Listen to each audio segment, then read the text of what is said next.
Hello Aries, and welcome to the weekly love reading for couples from the 27th of February until the 6th of March. Now Aries, I've pre-shuffled your cards, I've laid them out, I'm ready to go.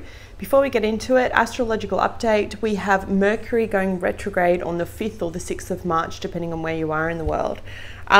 It's interesting because Mercury retrograde is often, people fear it, right? They're like, oh, Mercury retrograde, things are going to go haywire.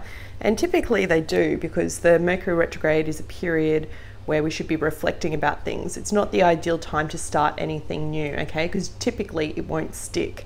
And for you, Aries, it's going to have a big impact on what you're doing when it comes to work and your finances. And I can kind of see that here in your reading. But it's really important to remember that it's not just from the time period. So it's the 5th or the 6th and it goes until the 28th of March, but there's a shadow period either side. So you're going to have a little bit of intensity beforehand.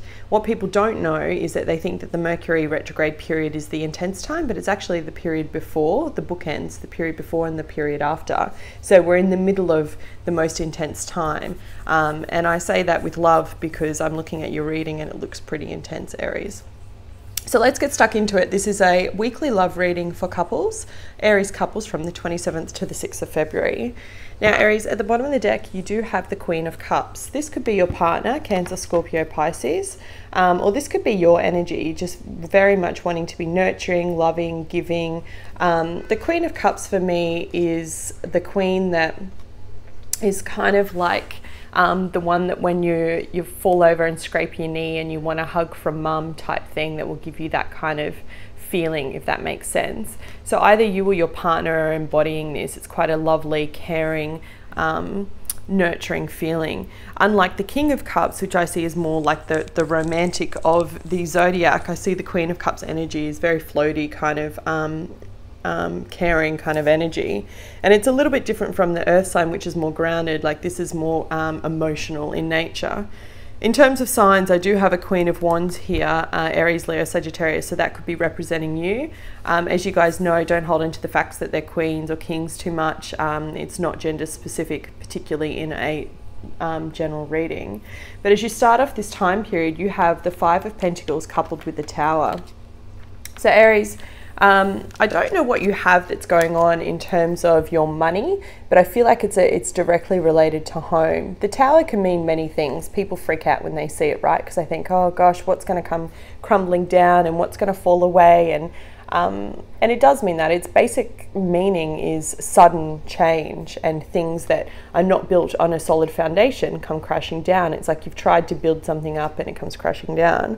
When it comes to your intimate relationship, it could be that you're seeing your partner with a different eye this week. Like maybe this is your energy and you're giving all this loving energy, but your partner's just not giving it back. Or maybe this is your partner and they're being very loving and you're not giving love back to them. There's a lot going on for you right now as you're gearing up to come into your birthday season, okay? We are in Pisces season. As I said, we've got the Mercury going retrograde. So Mercury affects all things to do with travel, communication, documents. You know, it's ruled by Virgo, and its signs of Virgo and Gemini. So, you know, they're both very logical, intelligent signs. So what this means is how you communicate with your partner is a little bit off. And I did think I said to you in your last reading, watch your temper as you're coming up to this high pressure season. You are going through a transformation, okay? You've got the card of death here as my qualifier underneath it. So it's showing me that you are kind of transforming who you once were and who you're going into. And for some of you, this could be in terms of health. It could be on how you're holding yourself with what's going on from a health aspect. I know that I read in your Soul Sundays reading just a couple of days ago, I said, you know, the worst is behind you. It's time to look forward. And when these two cards come up, Death and the Tower, it's showing me that the transformation's already begun. This Tower moment may have already happened for you. And for some of you, it could be something really quite simple, like it's just money's really tight at the moment because, you know, something's happening with work, or maybe your pay was a little bit short. Or I feel like some of you are moving, because I have that energy too. The Tower can speak about the home and where you live. What's interesting is as you kind of get through to the weekend, you have the Seven of Wands coupled with the Ten of Swords. So it could be challenging energy at work. You know, I've talked about that a few times. I know this is a love reading, but either you or your partner, but I feel like it's you. You're just having a challenging time at work where you're needing to defend yourself. I don't have that kind of sneaky energy where I feel like it's defending yourself from people behind your back. I feel it's like defending your worth to the company that you work for, or the business that you own, or however it is that you make your money. It's almost like as if you need to stand up and fight for your position within that company or within that role, which is always frustrating. It's like, you know, you've hired me for a reason. You hired me because I have all the skill sets. Just because I'm, you know, struggling a little bit at the moment or not performing like I should be, or whatever it may be for your personal case, that shouldn't mean anything drastic. But I get that feeling that maybe this Tower moment to do with work around money is really you having to defend yourself and show your worth again, because you have the Ten of Swords here. So again, it's like you've got the Tower, you've got the Death card, you've got the Ten of Swords. These are all cards of completion. But for me in particular, this card in this deck talks about, you know, shedding the old, and so you can become new again. So that's like literally, I love this card. The illustration's amazing. In traditional tarot, it shows a guy that's face down with 10 swords in his back, and he's literally been stabbed in the back by everyone. It's like, I can't take any more struggle, I can't take this anymore type thing. In this card, it speaks about the swords that are literally being lifted out of his wounded body so that the new soul can emerge. And you know, Aries, maybe that's the case. Maybe people aren't seeing your worth at the moment. You need to stand up for yourself so that you can kind of break out of this cycle. It's also really interesting if you want to go a little bit more deep. You could be transforming who you are within your partnership and either stepping up to kind of meet your partner on their level, or maybe you're bringing them up to your level, and that's why I kind of have a little bit of chaos and competition and drama. What's really nice though is as we get towards the end of this period, as we go into Mercury retrograde around the 5th or the 6th, you have the Seven of Wands, the Seven of Pentacles coupled with the Three of Wands. So you've got two cards of sevens here, and sevens for me are all about kind of waiting for things to kind of come into fruition. Like that's what this card is. It's like you've planted the seeds, now you're waiting for them to bloom type thing. And it's coupled with the Three of Wands. So this speaks about creative endeavors, where you're going. It can also speak about travel. So maybe for some of you within your relationship, maybe the Tower moment is that you need to travel. Mercury retrograde is not the ideal time to travel or book travel or make any travel plans or buy any electronics, just so you know.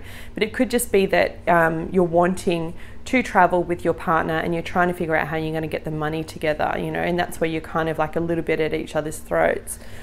If it's back to the work situation, then I feel it's like you trying to prove your worth, but maybe you're looking out and thinking, does this really suit me anymore? Is this really who I am? What's brilliant about all of this is that as you get into the next week, when I'm doing the reading for you next week, here you are, Aries, standing very much in your power. And I love the illustration on this card too. She's like got her hands on her hips. It's very much a power pose for anyone who's into that kind of thing when it comes to body language. If you are, there's a great book by two authors called Barbara and Alan Pease. They're a couple. That's their kind of jive, and they talk very much about body language, how you are, how you hold yourself.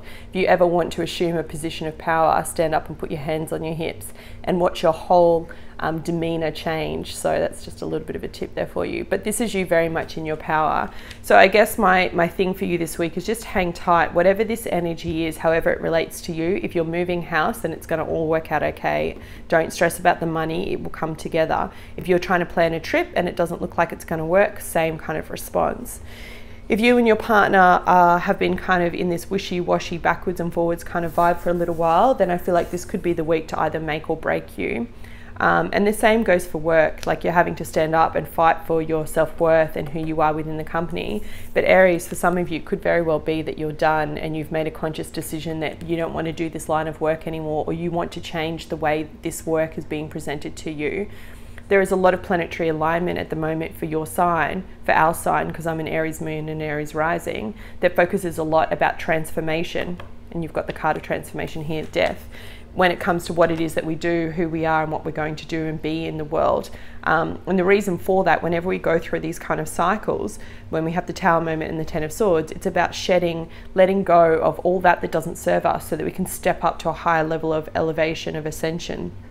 And that's very much what I see happening for you here, Aries. Can I have an additional guidance card, please, for Aries couples from the 27th of February to the 6th of March? Thank you, Eddie. Just one card. Why? Yeah, so this is a card of questioning, right? You're going to be in your truth, just really trying to question who you are in this relationship and also where it's going. Like I said, for some of you, it could mean very much that you're thinking about that it doesn't suit you anymore, it's not aligned to you. And for others of you, you're thinking it's not aligned to you, but you've got this beautiful, nurturing water sign. So how do you change your energy to fit with it? All right? Let me read it for you from the book. We don't always know why we engage in our relationships in the way that we do. Mostly because our feelings aren't always logical. Isn't that the truth? Now is the time to recognize whether you are being triggered by someone else or if your behavior is motivated by unresolved issues in the past. When you ask yourself, why am I feeling like this and why did I say that, spend some time in introspection to hear the answers clearly. They may just surprise you. Listen to the messages from your intuition, from the deep knowing within you. What does it tell you about yourself and others? In the end, life is all about being loved. Miracles and a deep understanding of your needs and how to get them met are the buried treasures of the Why card. Uncover them by posing the most important question you can ask yourself and your partner today. Why? There you go, Aries. That was your reading for this week. I hope you found it helpful. If you did, please hit the like button and I'll be back with you next week. Take care.